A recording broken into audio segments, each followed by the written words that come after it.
Welcome to FastTrak Coach Videos. In this video, I'll provide an overview of managing your athletes. We have three main sections. On the left is where athletes get added to your coach account.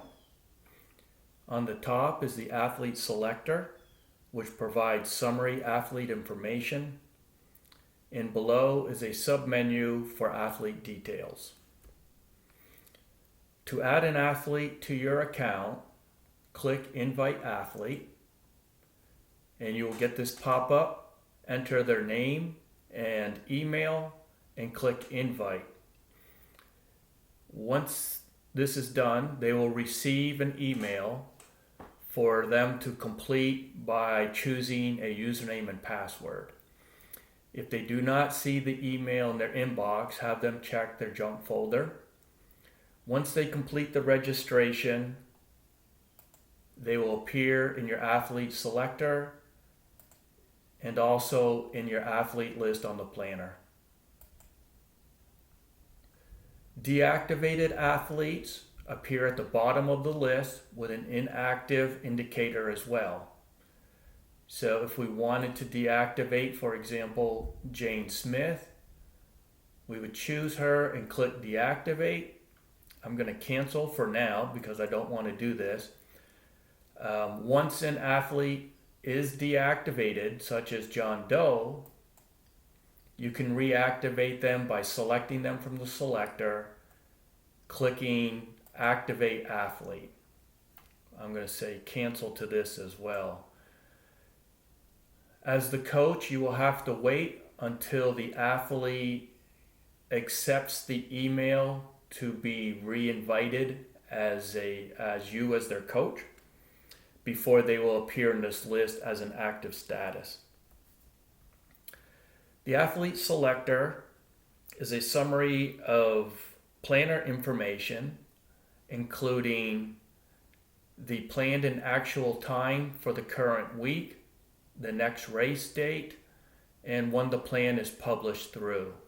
So for example, with Jane Smith, we can see that she's got scheduled 14 hours, 30 minutes. She's updated with 8 hours and 20 minutes of actual time. Her next race is on the 10th of July, and her plan is published through July 3rd. So if we go to the planner, and for Jane Smith, we can see for the current week in the week summary, here's the 14:30 and the 8:20. And you also get a breakdown based on time and distance, plan and actual for each workout type. And we can see she's got a 5-hour ride on Sunday, which accounts for the majority of the time. Here's the 10K race that she has on the 10th. And her plan, which is in green, is published through the 3rd. So we can see she does not have her week of the 4th published yet. So this week will not appear to her until we click publish. So from the athlete view, this provides you as the coach with a high-level view of who is published to when and when their next race date is. We also have some information for email communication status and whether they have data synchronization. You also have the option of inputting some T-Pace information and tracking some athlete billing if you choose to as well. Below, in the athlete details, we have profile, which provides the demographic information and username and email, and zone information as well, which has these zones. These two tabs of information the athlete can update through their own login under settings. So if we go to zones, you can see we have various heart rates, paces, and power zones for run, and a couple for bike and swim as well. We can update this by changing the T-Pace. So for example, if we wanted to move this to 170, and we can hit tab or enter. It updates these 5 zones with a new min and max. As a coach, you can update these to be whatever you want, up to 8 different ranges with mins and max that you can override as well too. If we click save, we now see, for example, that the first recovery zone max is 136 for Jane Smith. If we go to her planner, you can see the 136 has been updated here. So this provides reference information while working out the schedule for the athlete.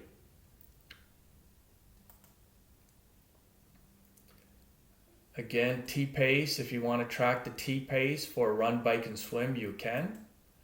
Here are the email options. So receive athlete updates. When they update a workout, the coach will receive an email. And when they send an update to the athlete will receive an email as well. If the athlete would like daily emails for the workouts for that day, we can click this box and save, and they'll get that.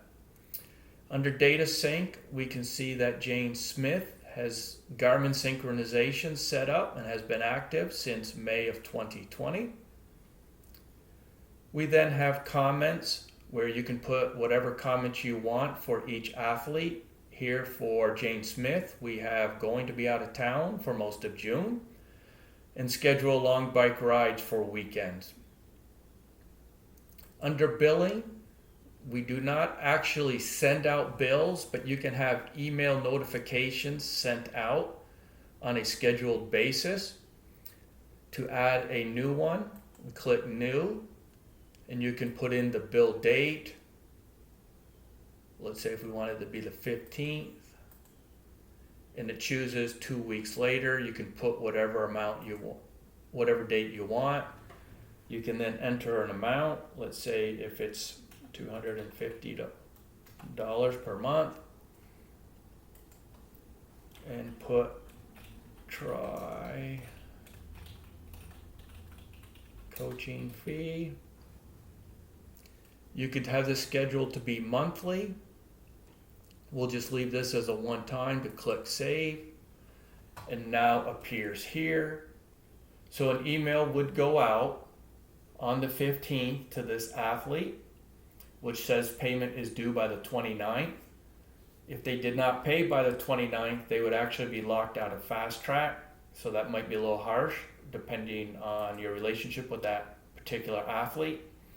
You could come in here, change the amount, mark it as paid, and it would default into the current date and the full amount and say save. Or you could change, if we go back in here, you could change the dates to push it out further so the athlete has more time, or we could just delete it altogether. Again, it just sends the emails out on your behalf if you choose to use this option, but it does not actually collect payment for you. So that's an overview of the athlete details. Thank you for watching this video on FastTrak Manage Athlete Video. Please visit us at gofasttrack.com